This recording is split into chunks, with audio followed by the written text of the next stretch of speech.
Well, g'day, Lewis. It's great to have you on the show, mate. Thanks for taking out the time and spending it with us today. Yeah, Peter, thanks a lot, man. It's good to be here. Now, man, you're here in Sydney, Australia at the moment. You're obviously from the US. Now you're here. You're the executive producer of the Yes movie, and you're here promoting that and giving screenings. Before we dig back you jump in the Wayback Machine and find out your story, could you just tell us a little bit about the movie and what we can expect from it? Yeah, I was calling it a documentary for a while there, Peter, but people were telling me, that's no documentary. That's an inspirational film you have there. So what I did was I interviewed about 100 of the world's most successful young self-made multimillionaires and entrepreneur experts because I was so curious about how does a young person make millions of dollars. I wanted to share these strategies with other people and I wanted to empower other people.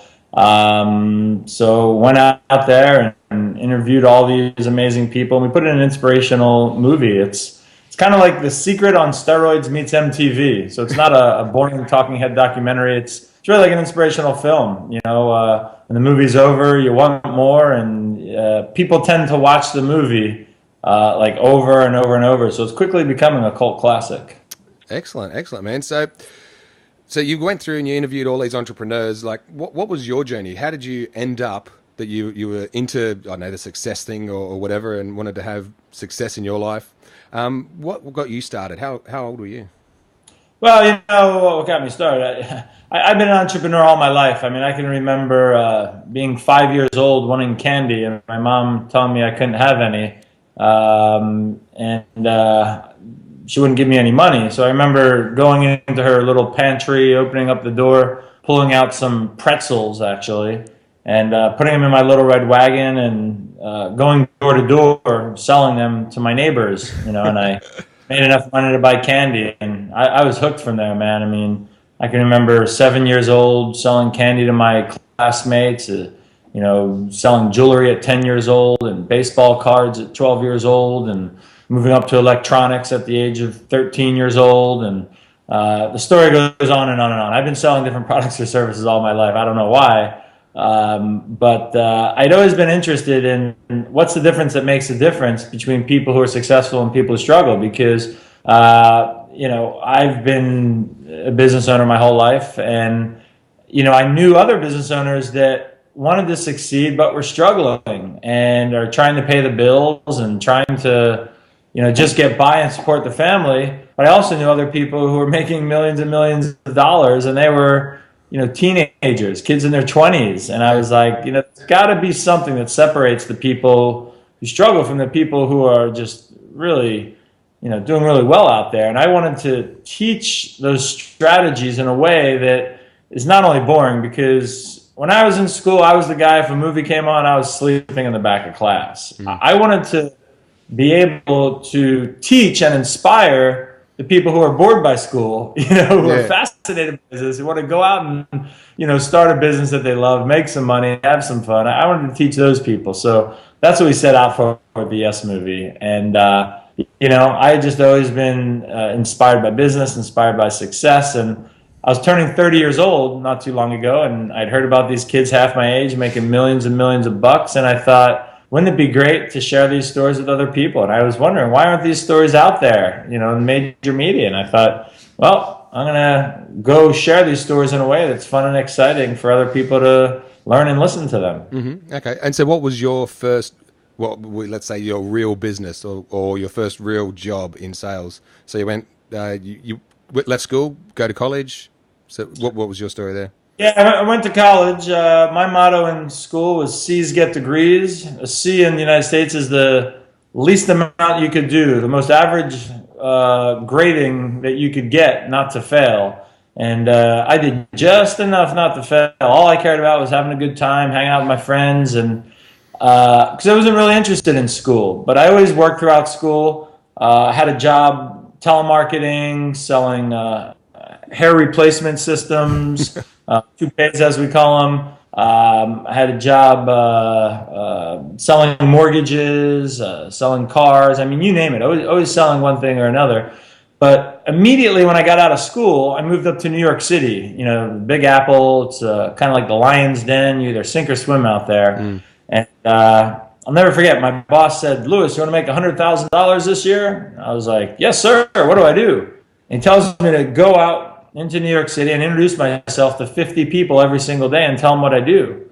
And that was my training. So for 2 years straight, I was knocking on doors in New York City to businesses, helping them save money on their local and long distance phone bill and get high speed internet access back in 1999.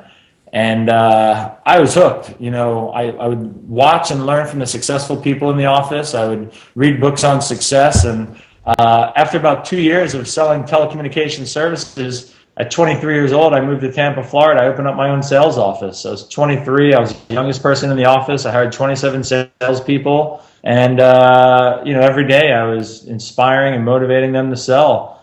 So like I said, I've been in sales all my life, but I was always wanting to do more, be more, have more. Mm-hmm. And what I found is through the journey of business, through the journey of entrepreneurship, the journey of selling my products or services and getting them into the hands of others and creating value for other people, I could have everything that I want in terms of money, fulfillment, pleasure, joy, all the stuff that I wanted. That's kind of what I enjoy. Okay, so would you say that's like a key? Because what's the common thread that you've found so far? Is it that you help other successful people become more successful and it magically happens? Like, could you narrow it down to something? Narrow what down to something? I narrow it down. No, there's no one major secret for success and having great results, but because you see, everyone goes through the trainings, everyone's gone through the seminars, everyone's read 1,000 books, and they've struggled for 3, 4, 5 years without getting any real traction. So what is it? What was the kind of defining moment that you went, aha, that's what it is? Yeah, it's having an idea and believing in that idea, taking action in that idea, and never, ever, ever giving up until it's completed. You see, a lot of people think, I'm going to start a business, and they don't make a sale their first day, or they get rejected, or somebody laughs at them, or someone in their life tells them that you're not good enough for that, or they don't get the business, or they lose their money, or whatever happens, and people give up. Most people give up before they even start. If you actually start, you're halfway there. So just actually getting started, doing something about your idea, you're doing better than most people. But most people don't like rejection. The problem is that they take rejection personally. You might have a product, you might have an idea, you might have an innovation or an invention or a service that you want to get in the hands of others. And more people are concerned about what other people think than what they think.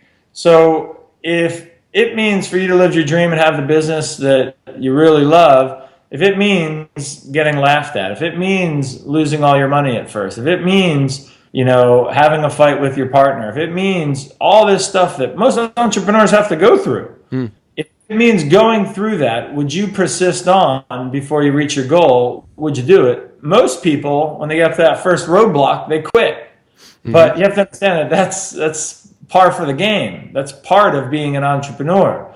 There's no manual when you start your own business. There's no manual. You have your radio web show here. There's really no manual for it unless someone created a manual and you bought the manual. Nobody gives you a manual for your business. And the manual is probably not a good fit anyway, even if there is one. Yeah, always, it's not going to fulfill every angle of the business.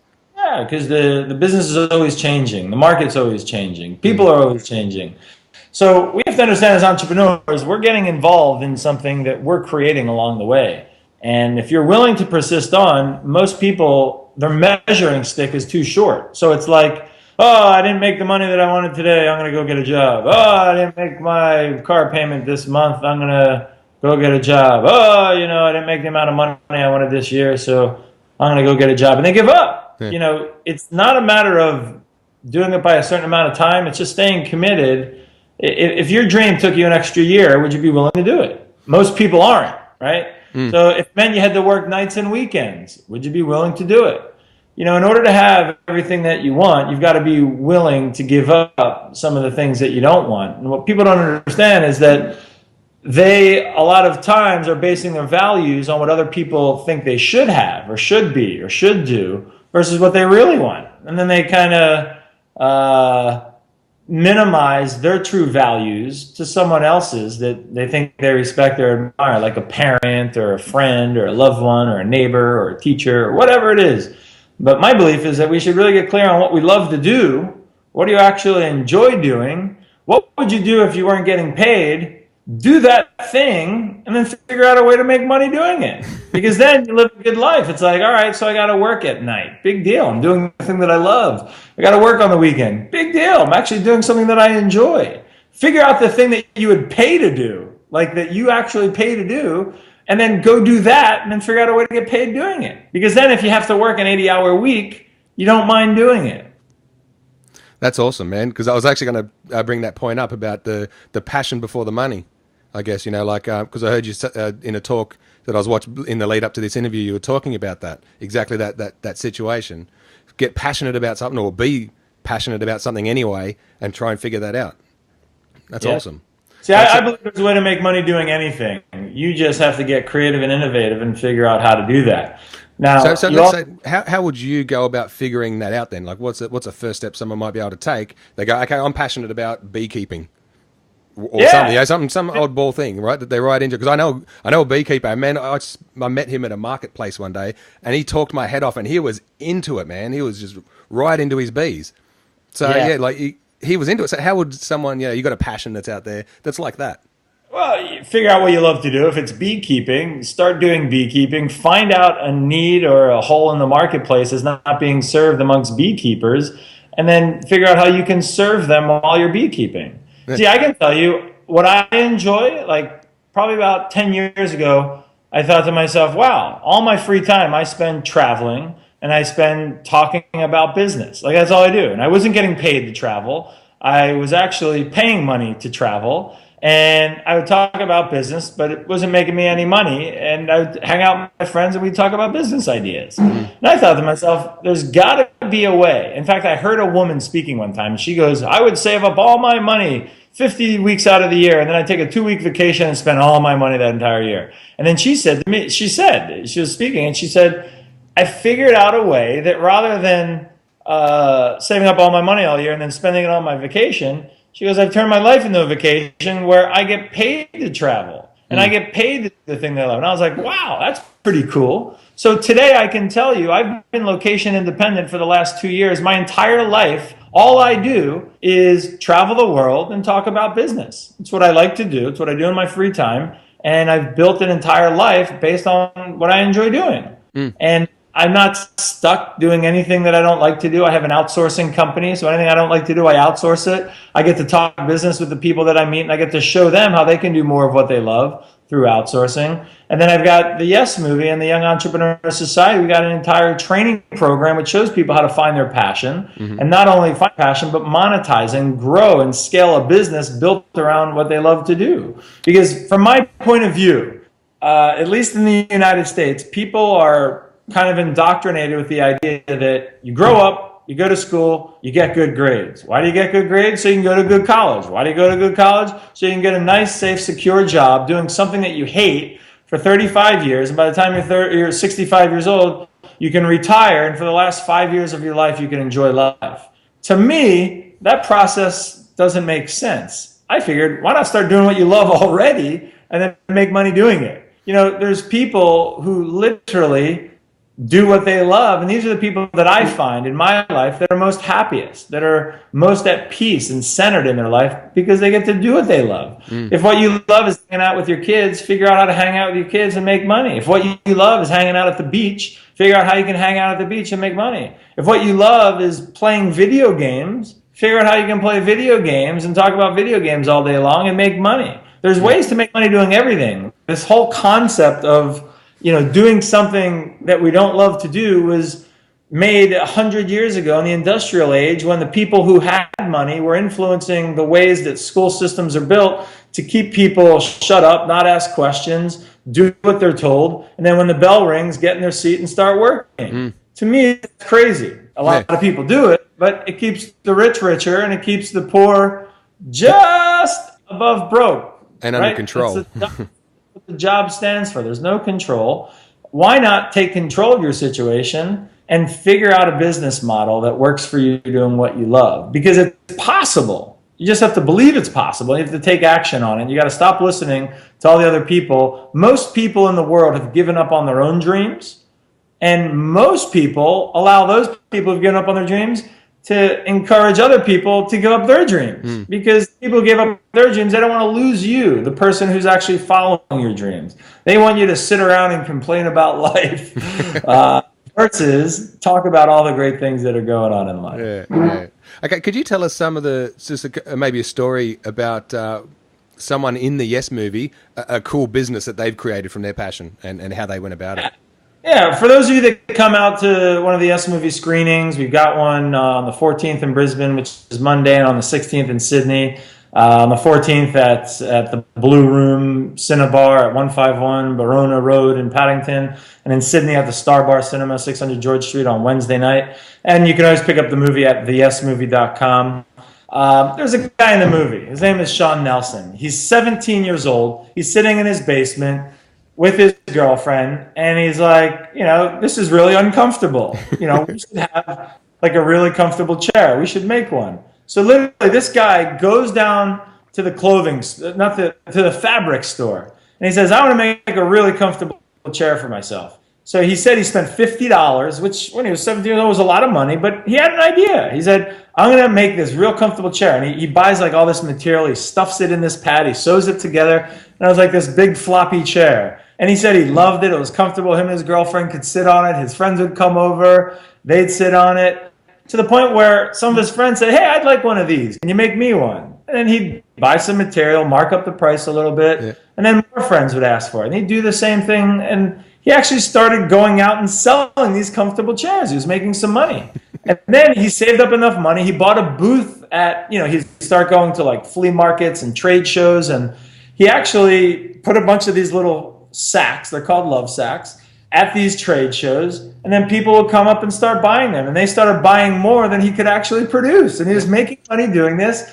And then he got approached, and he approached another company about putting their logo on these sacks. And then he got a really big order, and he didn't know how to fulfill the order because the price they wanted to pay, he couldn't match it. This guy, on his credit card, flies to China to find a warehouse where he can buy these materials, have them shipped into the U.S. He spends 10 days out there, finally finds the warehouse, gets the materials, and that launched his entire business. Today, it's a $60 million business. They have over 30 franchise stores located in malls around the world. There's one in Sydney, and it's called Lovesack. And this is a guy that all he wanted to do was be comfortable and hang out with his girlfriend on a comfortable couch.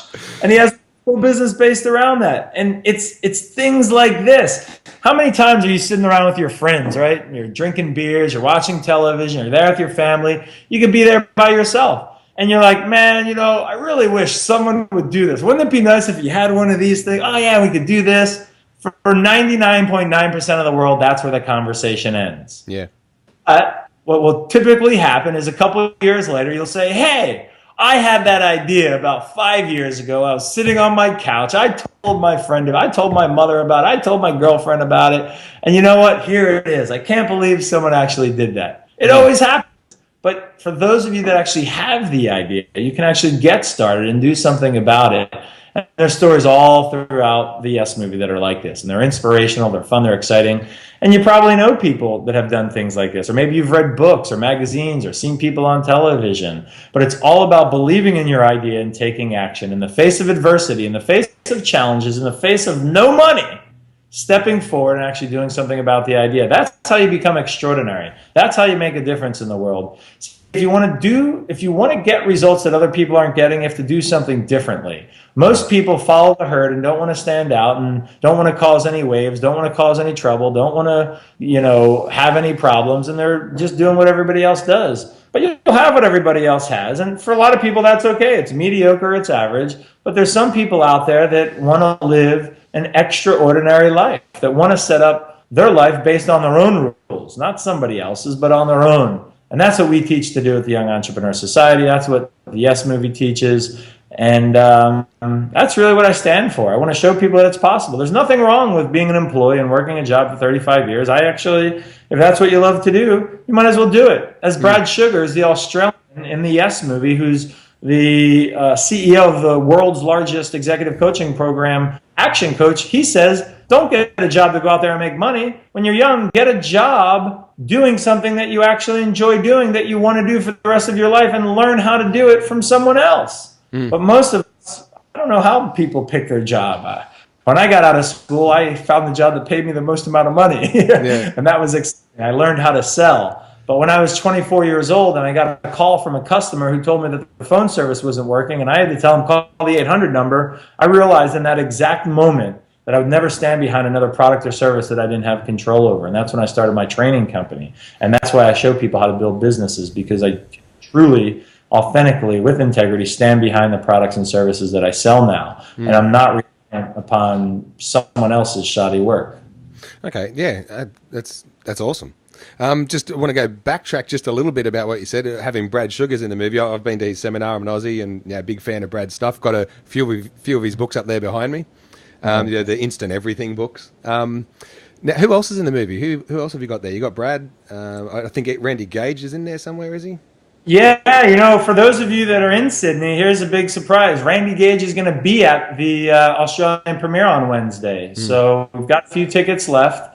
And you want to go to the website, theyesmovie.com.au, because Randy Gage is actually going to be appearing live. He'll be speaking at the movie premiere. He'll be hanging out. You can get pictures, get his autograph. There's a lot of young entrepreneurs that most people don't know. We've got a guy, Farah Gray. He's the Guinness Book of World Record holder for the youngest millionaire ever to make his own million on his own. His mother had a heart attack at the age of 7, and he wanted to help his mom out because she was working 3 jobs to support 3 children, no father around, living in what we call the ghetto in the United States. And he decided to start selling his grandmother's pancake syrup at age 7. Fast forward 7 years later, the guy sells his company for $1.5 million.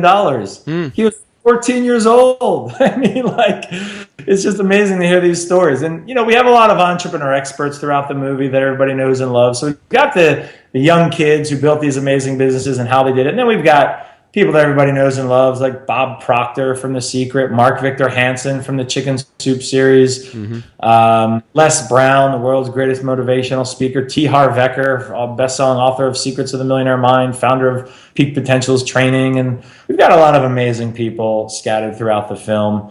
And again, the thing that's really great about this film is it's not a boring talking head movie. Like when you see the trailer, you go to theyesmovie.com, you'll see it's like action-packed. We've got flashy scenes, really cool music. Because I wanted to make it for, the bored kids sitting in school, falling asleep, dreaming of mansions and cars and whatever else that kids dream of. I wanted to make the movie for that person. And like I said, it's becoming a cult classic. A lot of people are inspired. It's changing lives. People are starting businesses. People are starting to design a life that they love, all as a result of watching the Yes Movie. That's awesome, man. And I just want to say I really appreciate you taking your time to come and share that with us here today, because, you're busy. You're doing probably lots of interviews and lots going on. So it's, very much appreciated on this end.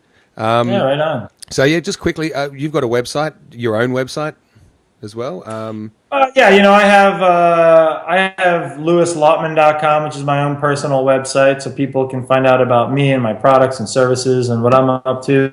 But then the movie has a website, theyesmovie.com. For those that want to get the DVD, maybe some of you are watching this and it's already past, May 16th. You can pick up the website at theyesmovie.com. Okay. You can purchase the DVD. And then if you're actually watching this and it's between May 10th and May 16th, we want to invite you to come out to a premiere. Go to theyesmovie.com.au and pick up your ticket. And we'd love to have you out there. Like I said, Randy Gage is going to be at the premiere. I'll be at the premiere. We're going to have a lot of surprises, and it's going to be a great event. Yeah, man. And guys, I'm going to put the links down here, guys. So all those things that he just mentioned, and everything that.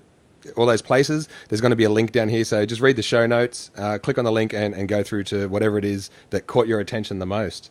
All right, Lewis, thanks a lot for coming on the show, mate. Really appreciate it, and I'd love to have you on as a guest another time, sometime down the track. Would that be cool? Be able to set that up? Yeah, and Peter, I really appreciate it, and I appreciate what you're doing, and I would imagine what you're doing is a lot of fun. You get to interview people that you admire, want to learn from, and now there's a way to monetize what you're doing, create Well, that's the traffic. plan, man. That's the plan. Actually, just quickly, That's it. could I just get you to do a little spot right now, just on the values of interviewing? Because that's what you did. You went around and interviewed these people. Could you just do a spot on the merits of interviewing? Say other people might want to go out and do this too, and do something with that if this is their passion. So Yeah, what do you get out of interviewing? absolutely. I mean, interviewing people is one of the greatest and smartest things that you could possibly do. One of the things that I truly believe in and teach people is what we call modeling. That means if you have someone out there in your life or they're not in your life and you just want to figure out someone who's doing what it is that you want to do, find out how they did what they're doing.